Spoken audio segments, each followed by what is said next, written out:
ನಮ್ಮ ಕರ್ತನೂ ರಕ್ಷಕನೂ ಆಗಿರುವ ಯೇಸು ಕ್ರಿಸ್ತನ ನಾಮದಲ್ಲಿ ಸತ್ಯವೇದದ 20ನೆಯ ಪುಸ್ತಕವಾಗಿರುವ ಜ್ಞಾನೋಕ್ತಿಗಳು ಎಂಬ ಪುಸ್ತಕದ 3ನೆಯ ಅಧ್ಯಾಯದ ಪ್ರಶ್ನೋತ್ತರಗಳನ್ನೊಳಗೊಂಡ ಈ ಸಂಚಿಕೆಗೆ ನಿಮ್ಮೆಲ್ಲರಿಗೂ ಸ್ವಾಗತ.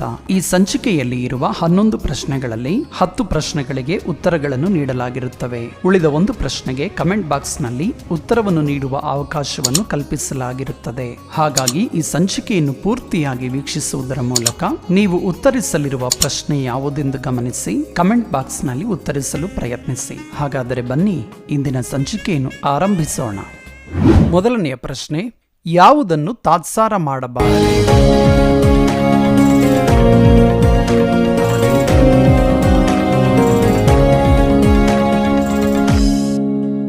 ಉತ್ತರ, ಯೆಹೋವನ ಶಿಕ್ಷೆಯನ್ನು.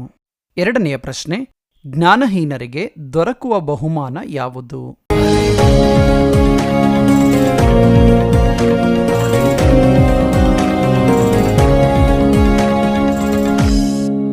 ಉತ್ತರ, ಅವಮಾನ. ಮೂರನೆಯ ಪ್ರಶ್ನೆ, ನಿನ್ನ ಭರವಸಕ್ಕೆ ಆಧಾರ ಯಾರು?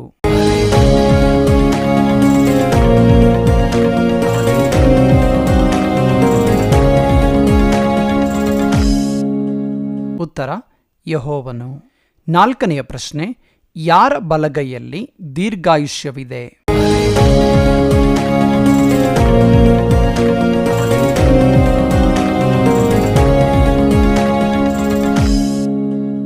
ಉತ್ತರ, ಜ್ಞಾನವೆಂಬಾಕೆಯಲ್ಲಿ. ಐದನೆಯ ಪ್ರಶ್ನೆ, ಯೆಹೋವನು ಯಾರನ್ನು ಗದರಿಸುತ್ತಾನೆ?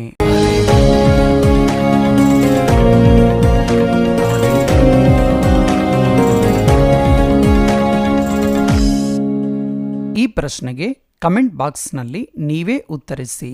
ಆರನೆಯ ಪ್ರಶ್ನೆ, ಯಾರ ನಡತೆಯನ್ನು ಅನುಸರಿಸಬಾರದು?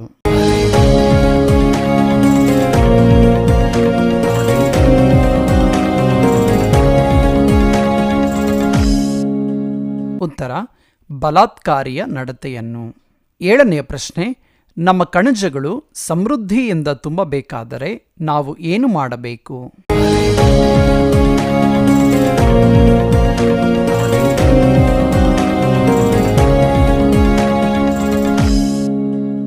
ಉತ್ತರ, ನಮ್ಮ ಆದಾಯದಿಂದಲೂ ಬೆಳೆಯ ಪ್ರಥಮ ಫಲಗಳಿಂದಲೂ ಯೆಹೋವನನ್ನು ಸನ್ಮಾನಿಸಬೇಕು.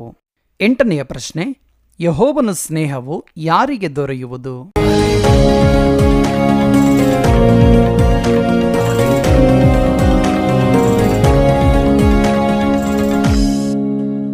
ಉತ್ತರ, ಯಥಾರ್ಥವಂತರಿಗೆ. ಒಂಬತ್ತನೆಯ ಪ್ರಶ್ನೆ, ನಾವು ಯಾವುದನ್ನು ಆಧಾರ ಮಾಡಿಕೊಳ್ಳಬಾರದು?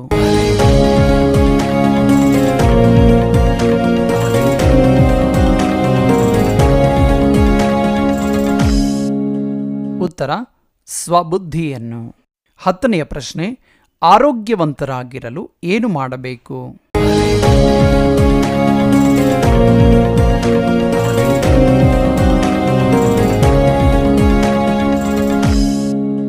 ಉತ್ತರ, ಕೆಟ್ಟದ್ದನ್ನು ತೊರೆದು ಬಿಡಬೇಕು.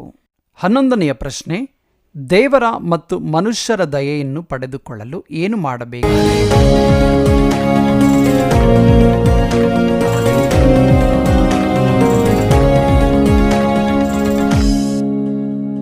ಉತ್ತರ, ಪ್ರೀತಿ ಸತ್ಯತೆಗಳನ್ನು ಬಿಡದೆ ಹಿಡಿದುಕೊಳ್ಳಬೇಕು.